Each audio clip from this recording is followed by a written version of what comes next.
How often do you think about the food you're putting in your body? Do you think about it? Where it comes from? Who processed it? Are you into nutrition, or do you just eat whatever without really thinking about it? Perhaps you're not all that into it, but you are aware of the effort coming from environmentalists, vegans, and activists to halt the production of beef and eventually all meat. There are two sides to this, like most things. The side you probably know is that meat is bad. Beef is bad for you and it's bad for the environment. This is what we've been told for a while now. And like most things, our government is not telling you the truth and they're putting our health at risk.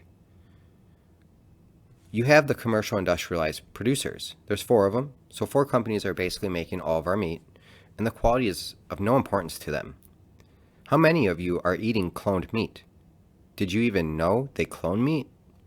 Nutrition just doesn't matter, if that wasn't evident enough throughout the pandemic. I don't recall any politician or mainstream media promoting weight loss and healthy living, but we'll save that discussion for another day. The commodity markets dictate price points for meat. A commodity market is a market that trades in the primary economic sector rather than manufactured products. Did you know the average farmer actually loses money? Even using all those chemicals, fertilizers that are destroying our soil and ecosystem. That's the current state of industrialized agriculture. And yes, that is very bad for us. And yes, that is bad for the environment. So on that, I agree with the environmentalists, vegans, and activists. But is it how we raise our cattle? Or is it the cattle that's bad?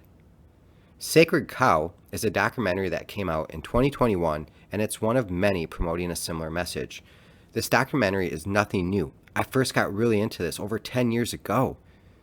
And like most things, the public still hasn't caught on or doesn't know better. Or if you do, you don't care enough to push back. I live in the Midwest, and it's full of monoculture, corn and soy. This has devastating effects on the environment. This type of farming kills biodiversity, and the chemicals run off and get into our water and other things as well. Livestock and industrialization do not mix. Animals are biological beings that need to roam around. They need to play, eat off the ground, and sniff stuff. We pack animal on top of animal on top of animal. If you've ever seen the way we raise chickens and other animals, you'll never forget it. I remember the first time I was exposed to this. It was in a documentary called Fresh in 2009, so it's been a while. Nothing's changed.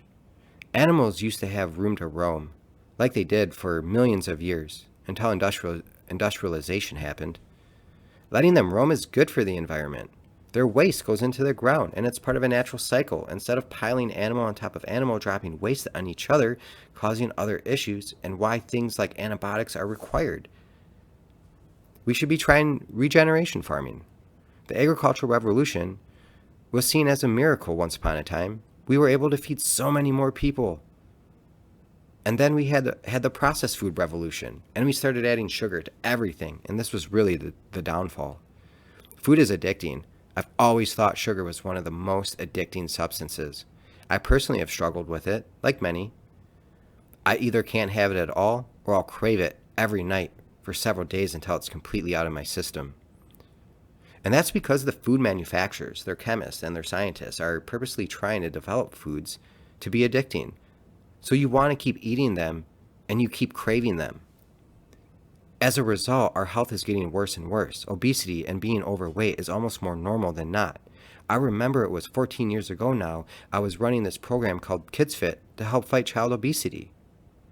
How many times has the government came out with a program to fight such things as obesity, and then they tell us things like, you don't want to eat the fat from meat, it's bad, and that it's meat that we need to stop eating. Remember the food pyramid? I used to go off that. Thankfully, I met somebody in my early 20s who pointed out all the flaws and turned me off of it. But this was what doctors recommend. This is what nutritionists recommend. This is what you see your kids getting at school lunch. This is what the average person goes off of. It may seem silly to people like you and I, but I can tell you from having been a personal trainer for a while, either people really don't know or they're seriously lying to themselves. As a result of these high sugary diets, we have metabolic syndromes and diabetes on top of the weight gain. They cause blood sugar crashes, and I've experienced this on a plant-based diet without even eating a lot of straight up sugary foods. I removed meat for a few months, and sure enough, it's only a matter of time for most vegans before they do go back to meat themselves. Things like zinc, iron, omega-3s, calcium are much more bioavailable in meat, meaning they're a lot more absorbable. So you get more of those nutritions when you eat things like beef or other animals, not to mention all the protein. Our food should be full of nutrients. What's one of the most nutritionally dense foods out there? It's beef, red meat. It's not as bad as cigarettes like the government will tell you. It's not even that bad. It's not even bad, period. But what are you eating with the meat? With your beef? Fries? Other carbs? Sugar? Processed stuff? Do you even know where that meat came from? Meat's the scapegoat for your health. Veggie farms still use animal nutrients, and they still need animal waste. In the documentary, they interviewed this private farmer. He gives a great perspective that you need to remember these animals were living creatures, and we're eating them for nutrients. And that's it. So what's up with vegans? It's an identity and an ideology. Meat threatens them. They're trying to make ethical decisions but are lacking information. These are the same people fighting for our environment, so it's no coincidence that they're blaming meat and beef for climate change. And you know what? Vegans and myself, along with many others, almost entirely agree that industrial meat is terrible. We just disagree on the solution. So what solution am I talking about? Moving, mobbing, and mowing, I believe is the term. This is a more precise way to herd animals than even wolves did for millions of years or thousands of years, however long. They set up electric fences to steer a herd of 1,000 animals, and it works perfectly, even better than wolves. This is how they would graze naturally, allowing the grass to grow back, keeping the animals healthy and the environment healthy. The waste is used for nutrients in the ground. It's called an ecological solution. Animals help us build healthy soil. Removing cattle takes something out of our ecosystem. These are the natural cycles that went on for millions of years. The problem is not the resources, but the management and how we raise and take care of these animals. See, Washington actually thinks cow farts are ruining society, and it's a big-time misrepresentation of the science. So big that I can't help but think it's on purpose. Because when they fart, it does float up into the sky and it enters a natural biological cycle. The methane goes up, hangs out for about 10 years, it breaks down, and then it turns into water and it rains down, and then the CO2 turns into photosynthesis and the plants use it. Thus, a natural biogenic cycle. Fossil fuels coming up from deep below the ground could cause a natural balance to get out of whack. But that's not what we're talking about here. We're talking about cows and beef and meat. So why are they going after cows and meat? In this documentary, when they showed what it looks like when it rains on natural ground versus regenerative farming, it was amazing the difference. They put 2 inches of rain down. The industrial cropping, the industrial dirt, didn't absorb any of it. It was dry within moments of the rain. The water just literally cuts right through. The natural ground sucks it right up, allows the plants to drink it and use that water and get nutrients and stay hydrated. You know, if we didn't have cattle, not only would we not have the most nutritionally dense food available, we would have all this land that's good for nothing but for cattle to live on and graze on. So then what? Have you ever seen what a cattle ranch looks like when abandoned? The grass and all the other biodiversity dies. You put the animals back out there and the land slowly heals itself because they contribute to the health of the ground. They fertilize it. Think about all the bugs that go and eat and play and mess with their feces, with their waste, who further fertilize it. I love the idea of regenerative ranching. It's such a better solution than getting rid of cattle altogether. It's better for the environment and better for us. So what's the problem with cows? I keep asking. And that's what it feels like coming from those who want to stop red meat consumption. How are we going to feed society in 100 years if we keep destroying the ground and raising animals in cages? We're going to start seeing more and more people with health issues as if we haven't seen enough already. We've seen correlations in grades going up when you give meat to poor kids. Imagine living in a place with no doctor, no GNC 15 minutes away for you to get your B12 and get your iron and zinc supplements. You need to eat meat. Meat is essential to a healthy life. Meat has been linked to our brain development. Meat has been linked to speeding up the evolution of our brains as well. Some people believe that we wouldn't even be as intelligent as we are had it not been for meat. The attack on meat is one of the most confusing initiatives. While I think the movement is just full of hate.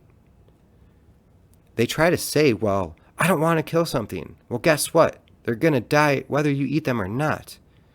And you can't grow your vegan food without dead animals. You actually need them.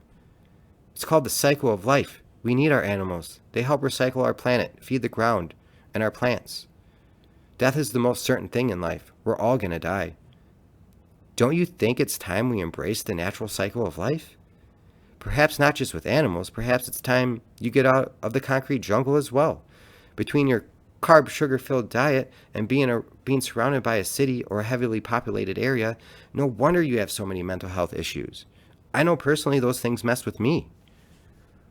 Your diet is as important for your mental health as exercise is. Food can be fun and taste great, but that's not the point of it. The point is to give your body nutrients so we can avoid spending all of our money at the doctor. And believe it or not, taking this approach will help save your money at the grocery store too. And if you haven't noticed, the cost of food, man, it's crazy. Future generations depend on regenerative farming. I wonder what this documentary would be like for someone just getting introduced to these concepts. I already knew all this before watching, so it was a little slow for me. I wanted a little more, but I'm sure there's a lot here for somebody who has no idea or is being introduced to this for the first time. And it was a really well done documentary. I did really like the end when they go all around the world and introduce you to all the regenerative farmers. I sincerely appreciate this documentary, and it was produced by Diana Rogers. If you think the fake beef is okay, just compare the ingredients. So the ingredient in beef is beef. Beyond Beef, which is a company that produces synthetic beef or fake beef or whatever you want to call it, dude, check out the ingredients in your fake beef. Water, pea protein. And by the way, I don't know how to say some of this stuff, and if you don't know how to say it, then it's definitely bad for you. So water, pea protein, expeller pressed canola oil, that sounds terrible. Refined coconut oil, that doesn't sound too good either. Rice protein, natural flavors, what the hell does that mean? What natural flavors are you using? Dried yeast, cocoa butter, methylglucose, that can't be good. Potato starch, salt, potassium chloride, beet powder color, apple extract, pomegranate concentrate, sunflower lecithin, vinegar, lemon juice concentrate, vitamins and minerals, zinc sulfate, niacinamide, vitamin B3, pyridoxine, hydrochloride, which is what's giving you the B6. In this one I struggle with. Canocobium, which is what's supposed to give you the B12. So there's a lot of shit in that. And it's all synthetic chemicals. It's all chemicals and fake stuff. None of it is natural.